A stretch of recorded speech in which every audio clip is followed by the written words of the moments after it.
Oh, hey, how's it going? Sorry, didn't see you there. Now, I was just going over, making my wish list of things. Anyway, all right, let's get down to it. So, it's always great to have the right tool for the right job, correct? All right. But once you have that tool, it's also very important that you use it correctly. Let me show you what I'm talking about with our Shun knives. Now you're gonna say, okay, wait, what's the right way and the wrong way? Well, according to my wife, basically there's her way and the wrong way. But in this case, this is the kitchen, so this is my place, and don't tell her I said that, please. Anyway, so the right way to use a tool, basically you wouldn't use the claw end to hammer in a nail. You're going to use the head, right? Okay, same thing. Whenever you're using a knife, that you're going to want to use the smartest part, which is the sharp edge. But not just that. How you use it and what you go about doing is better or not. But so today I've got the Premier here, which is one of the sandwich ones. This is Damascus. This is hand hammered. They're gorgeous. Love these. Really nice handle feel. So that inner core is extremely hard. So technically that can make it brittle. So you don't want to twist with them. This is not how a Shun is supposed to be used. It's not how any type of knife that has a really hard edge is supposed to be used. And you want to slice with them, which is the best way to do it. Now, I've always taught people use that bear claw, right? You get the bear claw, you put it behind you put your thumb in the back so you're not cutting it off, and you basically take the knife and you let the knife do the work. You slide back and forth, kind of like a choo-choo train, and just go back and forth. This knuckle is helping you guide the knife. So you've basically got 2 points of contact with the knife on the edge of the board and on here, which makes it a lot safer. But also whenever you're rocking like this, you're not forcing it, because a lot of people think, when you make a chop, they're really literally thinking chop, chop, chop, chop. That's not the that is not the correct way to do it. We're having trouble with language today, y'all. Just simple words, having trouble. But we've got it now. So you don't want to chop, chop, chop, chop. You want to slice through. Let me show you an example. So what we have here is, yeah, I know it's straws. I get it. It's straws. But it's the best way for me to illustrate what I'm talking about. So food usually, it has fiber, so it goes through. This could be meat, this could be vegetables, doesn't really matter.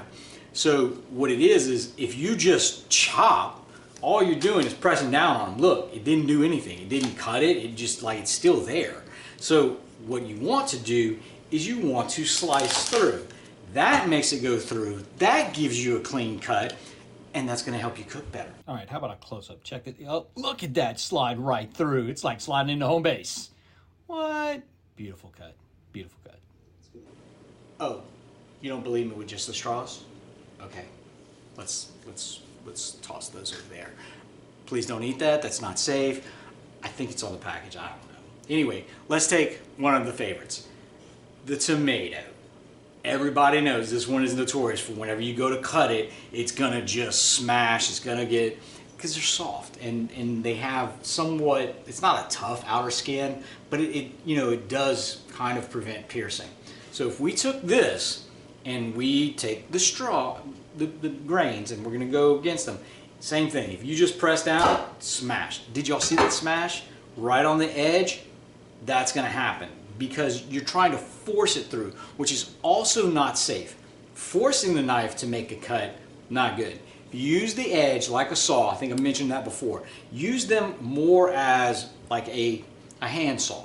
You're going back and forth. So if you use it like a hand saw, same thing. Like I said, with these knives, they are sharp. You don't need a lot of pressure. You don't need a lot of weight. It basically let the knife do the work for you. So what you're gonna do, I know I don't have it on the tip. And the reason for that is this tomato's a little too big. So I'm still being safe, still being careful, and I'm gonna show you a key to go around that a little bit later. But for right now, I'm gonna be a little bit above. So basically all you're gonna go through, same thing, I'm barely even holding the knife. All I'm gonna do is slice straight down, just like that. All right, see, look, this is a close-up. So just This is the chop version. Well, pushing down, smash, no good. Ah, bad for the blade too. But look, when you just slice, so easy, so smooth. That is how you slice through. That is going to make your cooking more even and more fulfilling. Now, this is definitely the best way to do it. Keep that in mind whenever you are using a knife, but especially a Shun knife, because that's what you should be using. You always want to use the slicing motion, just like that. Let's talk about that little, I was putting the knife all the way up. So if you have something that's really large and you're just not, it's too big for your hands, it happens. One of the things that you can do is basically come through and basically just slice off the end very carefully, getting your thumb behind, same thing. Slice it off, and that way it's going to make it a little bit shorter. And that way you can have your hands in the right position, basically going through like this. And once you get used to this, it becomes very simple, and basically it's almost impossible to cut your finger off just by using the technique of using your knuckle to guide. As you look, I'm just going through, it's not even touching it because I have it pressing on that knuckle. And then I can press down, move it back just a little bit, and go through. That's just how it is. I'm not even looking at my hand when I'm doing this, which I do not recommend doing, by the way. Get used to it. Once you learn how to guide the knife in a safe, easy manner by slicing through safely and easily with that hand, you are going to be unstoppable.